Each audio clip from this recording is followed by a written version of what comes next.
नई कहानी देखने के लिए चैनल को सब्सक्राइब करें और बेल आइकन दबाना ना भूलें।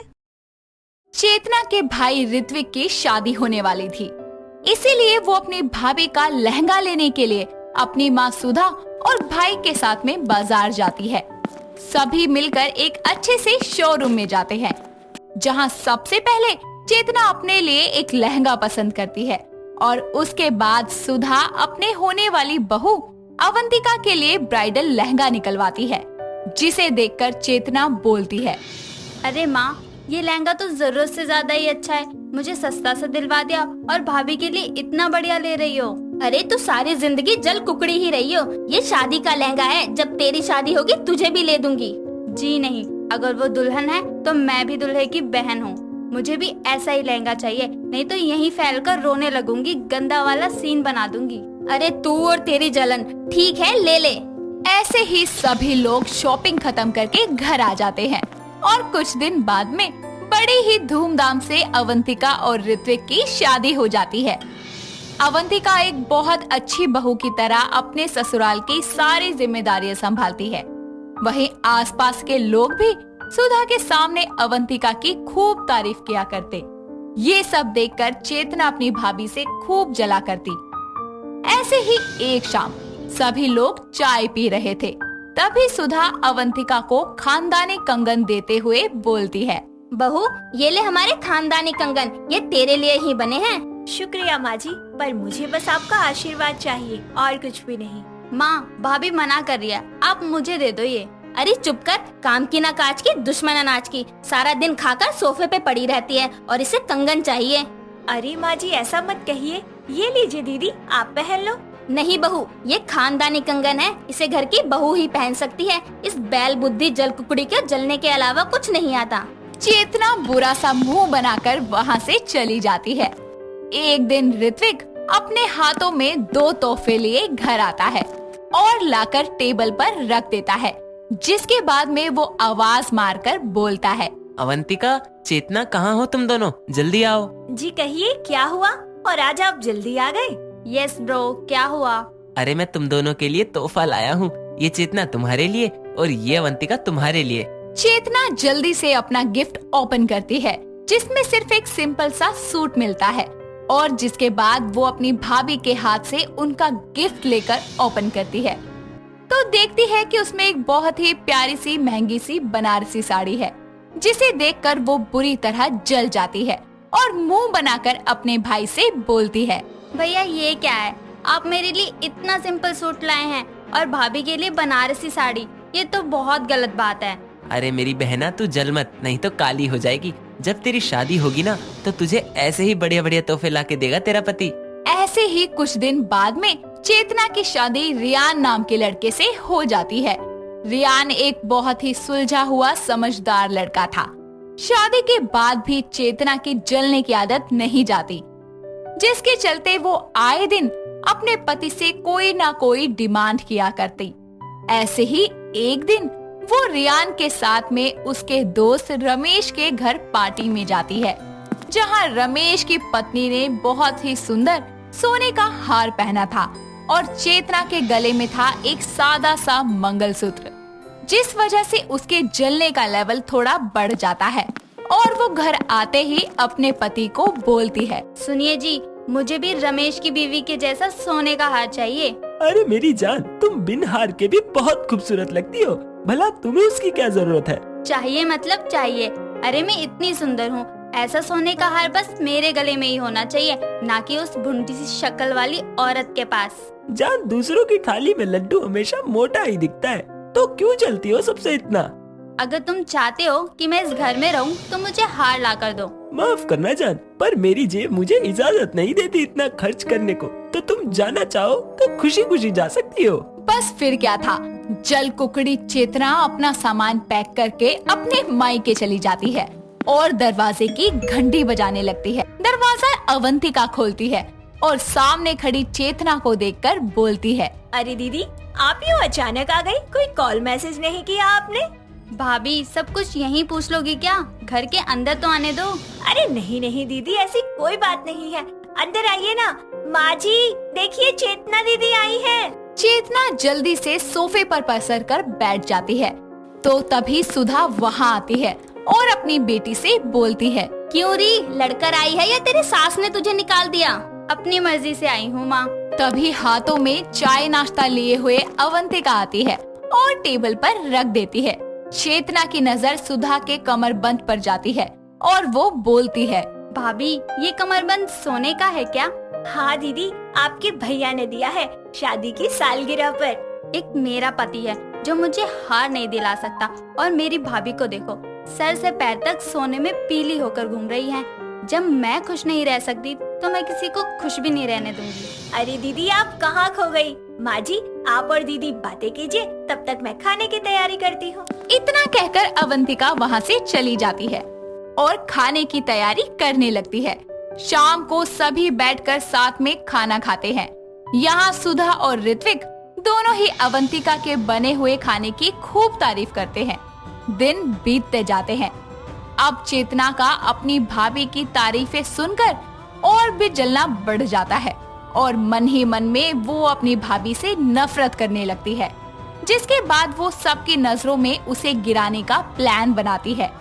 रात को जब सब लोग सो रहे थे, तभी चेतना दबे पांव अपनी माँ के कमरे में जाती है और तिजोरी की चाबी लेकर उसमें से प्रॉपर्टी के कागज निकाल लेती है और चाबी वापस वहीं रखकर पेपर लेकर अपने कमरे में आती है और खुद से बोलती है।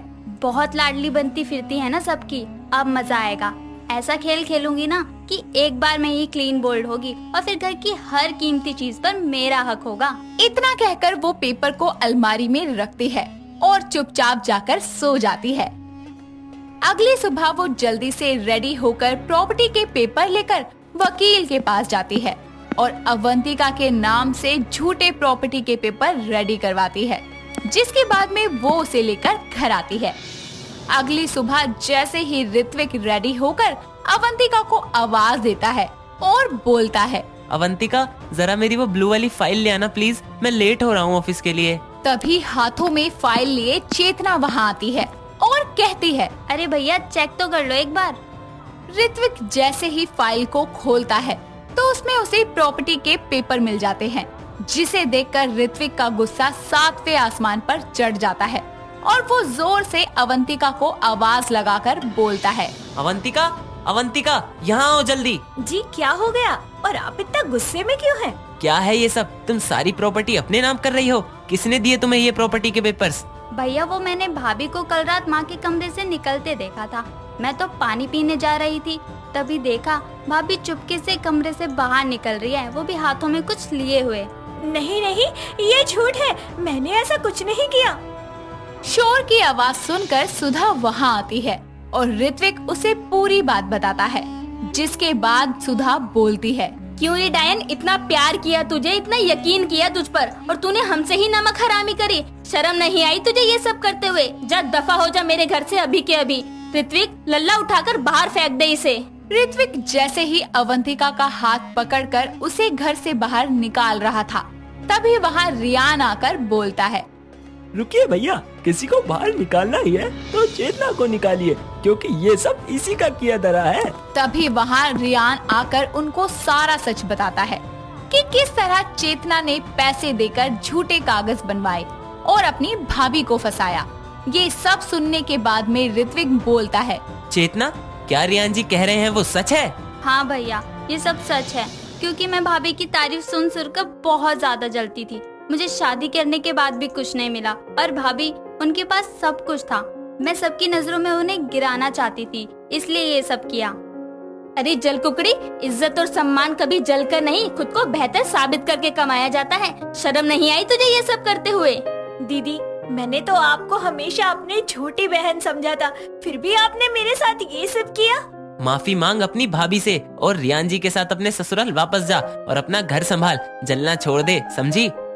चेतना सबसे माफी मांगती है और रियान के साथ में अपने ससुराल वापस चली जाती है, जिसके बाद में वो कभी भी किसी से नहीं जलती।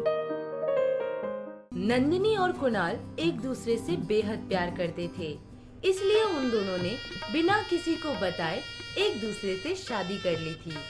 पर कुणाल की माँ सरला को ये बात जैसे ही पता चली वो गुस्से से लाल पीली हो गई। वो नंदिनी को अपनी बहू मानने को तैयार ही नहीं थी।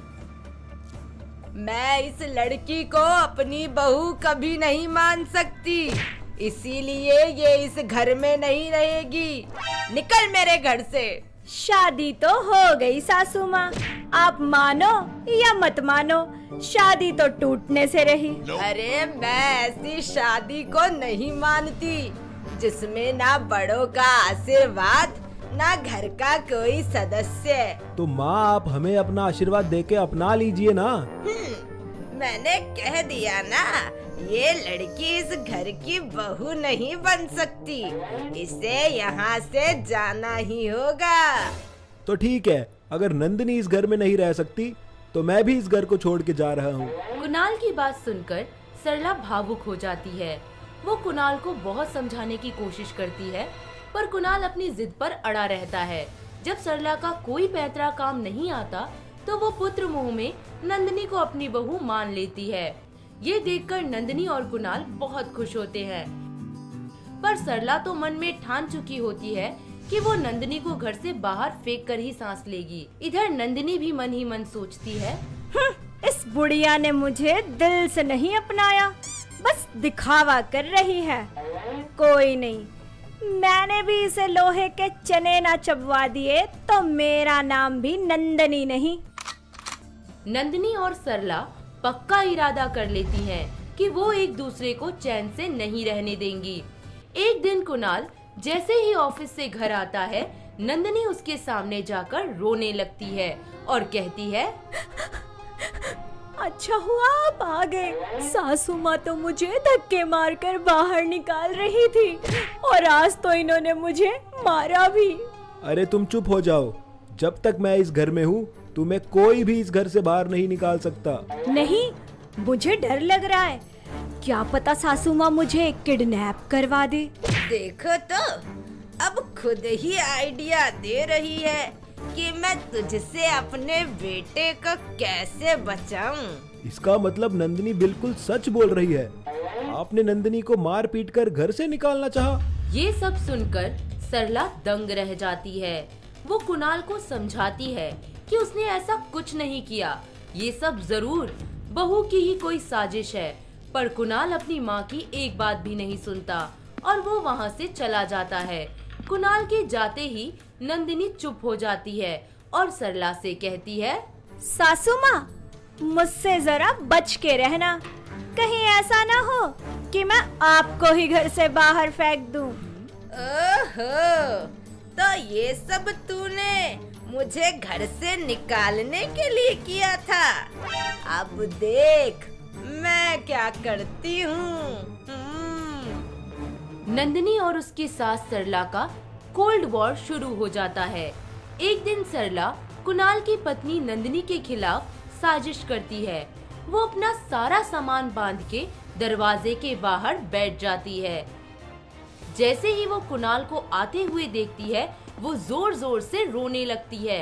ये सब देखकर कुणाल अपनी माँ से बोलता है, क्या हुआ, तुम कहाँ जा रही हो और ऐसे दहाड़े मार मार के भला रो क्यों रही हो? अरे बेटा देख, बहू ने मुझे मेरे सामान के साथ घर से निकाल फेंका और कहा कि किसी आश्रम में जाकर रहो। क्या नंदिनी ने ये सब किया? मुझे तो यकीन ही नहीं हो रहा। सरला उसे एक डिब्बी दिखाते हुए बोलती है, अरे ये तो कुछ भी नहीं, इसने ये डिब्बी देके मुझसे कहा कि अगर वहाँ जगह ना मिले तो इस जहर को खा के मर जाना। आए अपनी माँ की बात सुनकर कुणाल गुस्से से लाल हो जाता है और अपनी माँ को वापस घर में ले जाकर नंदिनी पर चिल्लाने लगता है। नंदिनी जैसे ही सफाई देने की कोशिश करती है, कुणाल उसे चुप करा देता है। नंदिनी समझ जाती है कि उसकी सास ने उसके खिलाफ कोई साजिश की है। वो चुपचाप कुणाल की बात सुनती रहती है। नंदिनी और सरला की नोकझोंक अब तूल पकड़ लेती है। तुझे क्या लगता है तू मेरे बेटे के साथ साथ इस घर पे भी राज करेगी। तू देख, तुझे मैं उसके हाथों ही घर से धक्के मार के निकलवा के दम लूंगी। बस बस, जाने दो सासू माँ, घर में आने से तो रोक नहीं पाई, अब क्या खाक निकलवाओगी? अरे मैं वो नागन हूँ जिसका डसा पानी भी नहीं मांगता। शक तो मुझे पहले ही था, पर आज तो यकीन भी आ गया। नंदिनी और सरला हर दिन आपस में लड़ते और शाम होने पर कुणाल से एक दूसरे की शिकायत करने लगती। कुणाल उन दोनों को बहुत समझाता, पर उन दोनों को तो मानो जैसे लड़ने में मजा आने लगा था। वो अपनी सास की लड़ाई और ईगो के चलते कुणाल को परेशान करने लगी थी। एक दिन कुणाल उन दोनों के रोज रोज के ड्रामे से तंग आकर खुद को एक कमरे में बंद कर लेता है और पंखे से फांसी का फंदा बनाने लगता है। नंदिनी ये सब देख लेती है और चिल्लाने लगती है। कुणाल जी, ये आप क्या कर रहे हैं? प्लीज प्लीज रुकिए, ऐसा मत कीजिए। कुणाल जी रुकिए। नंदिनी की आवाज सुनकर सरला भी भागते हुए खिड़की के पास पहुंचती है और कुणाल को देखकर चिल्लाने लगती है। बेटा ये क्या कर रहा है? आयु, ऐसा मत कर, अपनी बूढ़ी माँ का कुछ तो ख्याल कर। नहीं, ये रोज रोज का नाटक अब मैं नहीं झेल सकता। गलती मेरी ही है। ना तो नंदिनी को इस घर में लाना चाहिए था और ना ही आपको इसके साथ रहने के लिए मजबूर करना चाहिए था। नहीं बेटा, ऐसा कुछ नहीं है, मुझे माफ कर दे। कुणाल जी, ऐसी कोई बात नहीं है, हम दोनों तो बस टाइम पास करने के लिए लड़ते हैं, हमें माफ कर दीजिए कुणाल जी। आप दोनों को शर्म आनी चाहिए। अपने मजे के लिए आप दोनों मुझे परेशान करती रही, बिना यह सोचे कि मैं दिन भर कितनी मेहनत करके घर आता हूँ। हमें माफ कर दे बेटा, हमसे बहुत बड़ी भूल हो गई। कुणाल अपनी माँ सरला और अपनी पत्नी नंदिनी की बात सुनकर दरवाजा खोल देता है। नंदिनी और सरला भागकर कुणाल को गले लगा लेती हैं और अपनी हरकतों के लिए उससे माफी मांगती है। कुणाल उन दोनों को माफ तो कर देता है, पर साथ ही वादा लेता है कि आज के बाद वो दोनों कभी नहीं लड़ेंगी और हमेशा आपस में प्यार से रहेंगी।